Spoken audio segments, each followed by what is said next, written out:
Les récentes menaces attribuées au général Tiani font monter la pression en Afrique de l'Ouest. La Côte d'Ivoire et le Bénin sont-ils désormais dans le viseur du pouvoir nigérien? Simple posture politique, message de dissuasion ou véritable risque d'escalade régionale? Dans cette vidéo, on analyse les risques réels, les scénarios possibles et les conséquences sécuritaires pour toute la sous-région. Abonne-toi pour ne rien manquer de nos décryptages. Bon, c'est assez triste parce que ce sont des pays, bon, je veux parler de la Côte d'Ivoire et du Bénin, ce sont des pays frères et amis. Et se retrouver dans cette situation où un autre pays est en train d'accuser ces pays-là du cas de terrorisme, moi, ça me siphonne un peu et je me pose beaucoup de questions par rapport aux relations entre nos États aujourd'hui. Parce que si, tout simplement parce que, bon, peut-être le Niger ou la Côte d'Ivoire sont en de très bons termes avec la France et que quand il y a attaque du côté du Niger, on va dire que forcément la Côte d'Ivoire et le Bénin sont liés à cette attaque-là, moi, ça me pose un problème. Et c'est pourquoi toujours, quand il faut faire de ce genre de déclaration, il faut apporter des éléments de preuve qui soutiennent véritablement votre affirmation. Mais dire tout de même que bon, le Bénin et puis la Côte d'Ivoire se sont mêlés à cette attaque-là, personne ne sait véritablement ce qui s'est passé. Parce que ces pays-là qu'on est en train de citer, c'est vrai, la Côte d'Ivoire est un peu épargnée aussi, mais la Côte d'Ivoire n'est pas épargnée à 100% des cas de terrorisme.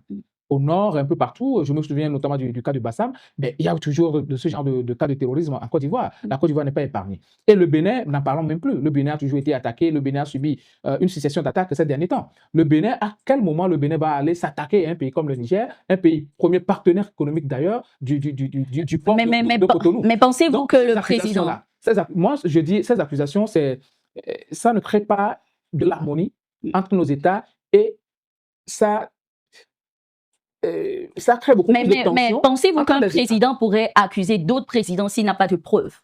Ben, quand vous avez des preuves, il faut les montrer tout simplement. Parce que ce sont des accusations assez graves. Dire que bon, un État a soutenu un autre État, a voulu déstabiliser votre pays, parce que Patrice Talon, c'est ce qu'il a failli subir entre-temps avec Tigray. Et donc, pourquoi lui va aller soutenir quelque chose? Parce que moi, je me rappelle très bien, si jamais Patrice Talon n'avait pas soutenu l'idée selon laquelle ils allaient intervenir militairement au Niger après le renversement de Mohamed Bazoum, aujourd'hui, le Niger ne va pas l'accuser comme ça.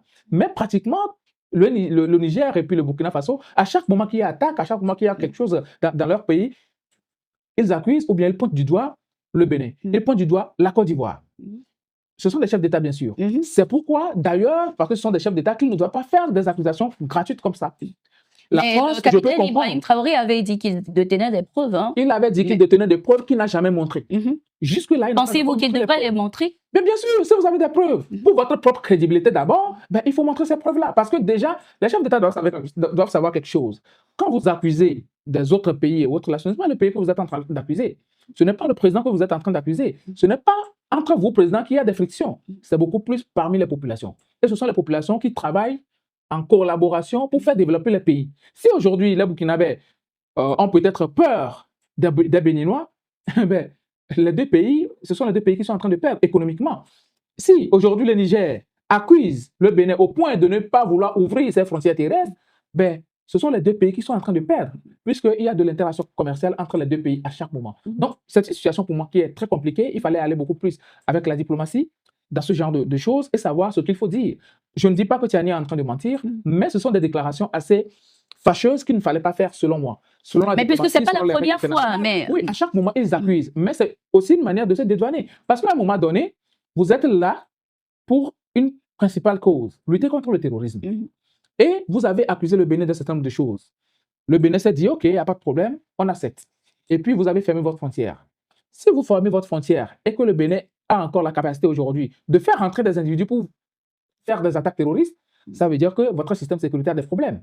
Donc, moi, je me dis, et je l'ai toujours dit au début même de cette crise de terrorisme-là, que tous les pays de l'Afrique de l'Ouest, peu importe leur obédience géopolitique et tout, doivent s'entendre et former un bloc pour lutter contre le terrorisme. Moi je ne vois pas peut-être, si aujourd'hui le Bénin est attaqué par les terroristes, est-ce que le Bénin va se dire, bon, parce que moi je ne suis pas en entente en de bons termes avec la Russie, et donc c'est le Niger, en connivence avec la Russie, qui ont déstabilisé mon pays? Non. Il faut prendre ses responsabilités. Et il ne faut pas oublier au grand jamais les rapports de bon voisinage. C'est très important. Peu importe ce qui se passe, il y a des choses qu'on ne dit pas comme ça. Si vous voulez le dire, apportez des preuves tangibles qui peuvent réellement, si je peux me répéter, prouver vos affirmations. Maintenant, parmi les assaillants qui ont été neutralisés, il y avait un Français, selon les informations. Oui. Est-ce que ça ne donne pas du crédit aux autorités nigériennes d'accuser, en fait, ces pays? Ben, un Français n'est pas un Ivoirien. Un Français n'est pas un Béninois. Et le Français n'a pas encore fait des déclarations comme quoi, bon, c'est... Mais il a été neutralisé. Que fait un Français là-bas? Là, il faut demander à la France. Mais encore que la question de nationalité ne suffit pas juste pour accuser tout un État. Parce que si un Togolais part quelque part agir de manière controversée, on ne va pas accuser tout le Togo. Il y est allé peut-être par mercenariat, on ne sait jamais, par rapport à ses compétences. Mais n'oublions pas qu'il y avait déjà un policier français qui a été arrêté au Niger et tout, pour faire des espionnages. Non, même au Niger, à l'aéroport du Niger, pour faire des espionnages et tout ça. Donc, moi, je ne capte pas la piste de la France. C'est pourquoi moi, je dis les puissances ont des intérêts qu'elles ne peuvent pas lâcher. Et on a si je comprends bien, si je comprends bien, vous ne dédouanez pas la France. Par contre, les pays africains, oui. Bien sûr, parce que déjà, au prime abord, quand je prends le Bénin a déjà suffisamment de problèmes. Mais est-ce que vous savez que la France ne peut pas agir aujourd'hui sans l'aide de certaines puissances, enfin de certains pays ici en Afrique? La France, c'est un grand pays, c'est une puissance. La France peut agir seule. Vous pensez réellement que la France peut agir seule? La France peut agir seule. Il ne suffit pas juste de voir la main des autres à chaque moment derrière ce qui se passe sur notre continent. Il y avait un moment donné, la France a toujours agi seule par rapport à ce genre de situation. Et ceux-là qui ont pris les armes pour commettre cet acte de terrorisme-là, ce ne sont pas tous des Français. Il y a des Nigériens dedans. La vraie question commence par là. Comment se fait-il que des gens qui sont de nationalité nigérienne soient amenés à commettre ce genre d'actes sur leurs propres frères, dans leur propre pays? C'est là la vraie question. Donc, moi, aujourd'hui, ce qui se passe, où on accuse le Bénin, la Côte d'Ivoire, jusqu'à preuve du contraire, je n'y crois pas. Mais par rapport à la France est une puissance. On a vu le problème que la France a eu avec le Niger. Et la France ne peut pas digérer, puisque nous savons tous ce que le Niger apporte à la France. L'électricité de la France, à plus de 50%, ça vient du Niger. Et donc, la France, ça va être très difficile pour la France de partir comme ça et puis d'accepter tout de go que, bon, voilà, j'ai été chassé, donc j'accepte.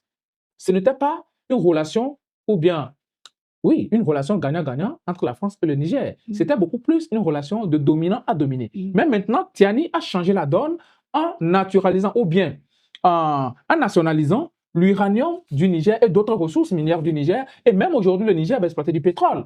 Et donc aujourd'hui, c'est une situation très compliquée pour la France de partir d'un pays qui est aussi juteux. Mais par contre, le Bénin n'a pas intérêt, puisque le Bénin profite aujourd'hui des trafics entre son pays, c'est-à-dire le port de Cotonou, et le Niger. Et même le pipeline nigérien passe par le Bénin. Donc le Bénin n'a pas d'intérêt. La Côte d'Ivoire, aujourd'hui, la Côte d'Ivoire, les Garba et autres là, les transits commerciaux qui ont à chaque moment entre la Côte d'Ivoire et le Niger, bon, moi je ne sais pas, peut-être que bon, tout simplement parce que la Côte d'Ivoire est en de bons termes avec le Niger, ou encore parce qu'on dit que Alassane Ouattara est monsieur France-Afrique, et donc, forcément, peut-être il est cité dans l'affaire de coup d'État menée par Damiba aussi et tout. Et donc, c'est une situation qui peut-être corrobore les affirmations de Tiani. Même moi, j'attends encore des preuves de la part de Tiani qui sous-tendent véritablement ces affirmations parce qu'un chef d'État ne parle pas en l'air.